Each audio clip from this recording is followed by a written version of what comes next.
impossible to suppress the natural, instinctual urge that we have to reproduce and share our spirits with the opposite sex in such an intense physical way. I think that a moratorium on reproduction should be called in the black community so that men have an opportunity to fix ourselves individually and collectively, and so women have an opportunity to fix themselves individually and collectively before we start bringing more black children into this world who are not going to receive the type of love and nurturance that they are deserving of, and as a result, they may grow up to kill your son, kill your daughter, God forbid, hypothetically speaking. You know, whenever I see a new black child, I'm so happy that that's another life. You know, there's an African proverb that says whenever you see another child born, that means God has not yet given up on mankind. And I totally believe, you know, in that proverb. But at the same time, as a psychologist, I'm concerned because that same beautiful chocolate black boy or chocolate black girl, they grow up, and by the time they're 21 years old, might be running around robbing, stealing, killing, raping, molesting, you know, drug abusing or drug selling because they were not properly raised by their community. I don't put the responsibility on parents. I cannot blame single black mothers raising 1, 2, 3, 4, 5, 6, 7 kids by themselves without the support of a man, without the support of their extended family, without support of black sisterhood or black brotherhood. I cannot blame them for the dysfunctionality, you know, that takes place in that home because there's nothing natural about a woman raising children by herself. There's nothing natural about that. The problem is that we've been doing it so long in the black community that insanity has become normal. So we see insanity every day, but we totally walk by it because it's been happening so long now that it's normal. So, yes, I do think that black women can contribute, you know, to the regeneration of a healthy black community without engaging men because there's things that have to be done that only women can do. For example, the proper raising of black girls.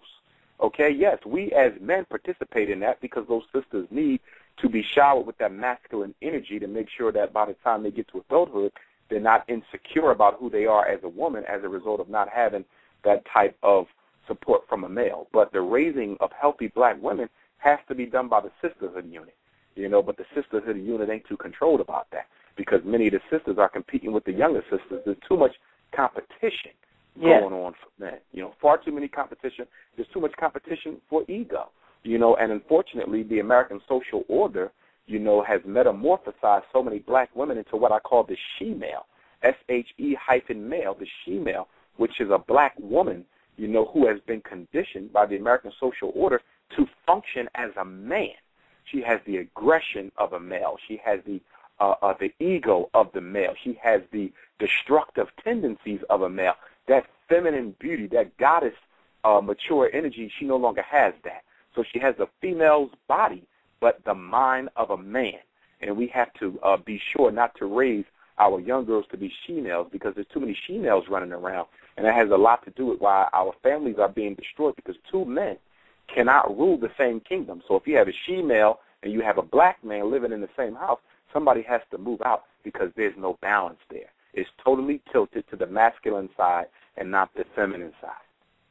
Okay, so you're saying then that we have to have an equal part man and woman for the relationship to work, and you're saying the matriarchal, the female, black female matriarchal mindset is actually hindering our black relationships.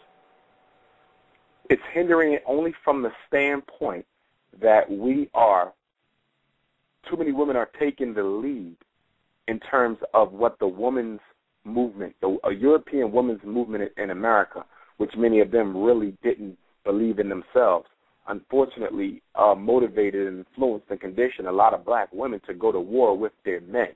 And one of the biggest problems that, you know, black women have to understand is that we are oppressed as a race. Okay, the strategies that are used to oppress black women are different from the strategies that are used to oppress black men, but it's just a difference in strategy. The goal is the same, which is the extermination of African people. We cannot have the black man fighting against white society and then fighting against the black woman at the same time. And we can't have the black woman fighting against white society and fighting against the black man at the same time. A house divided cannot stand.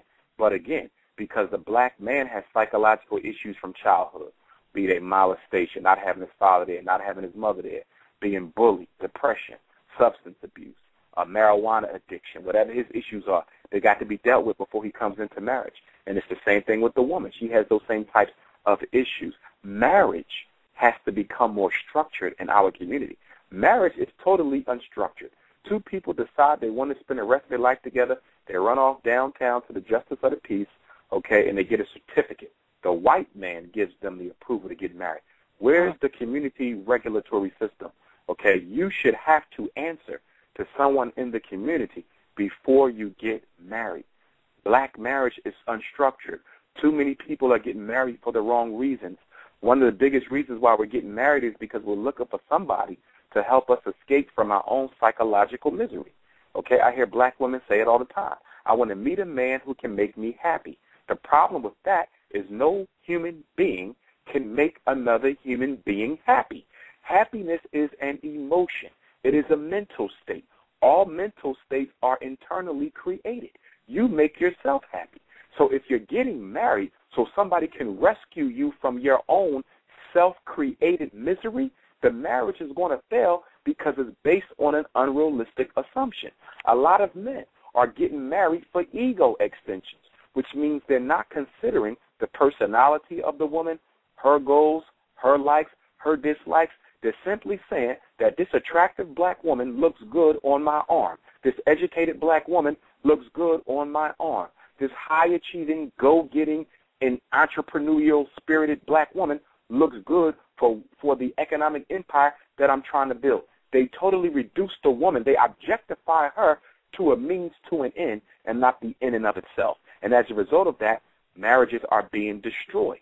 They have to get regulated. The elders have to come together and regulate the marriage. But a lot of the elders are only interested in running their mouth, and they're no more interested in rehabilitating the community than some of the young people are. We're in crisis, and in order to fix this crisis, there has to be a psychological revolution before you can do anything else. In order to treat a patient, the patient has to admit that there's an illness and that they want recovery from that illness.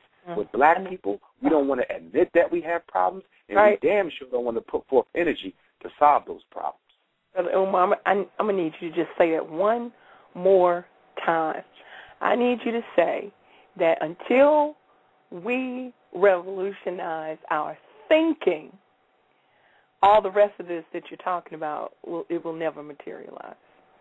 Very much so.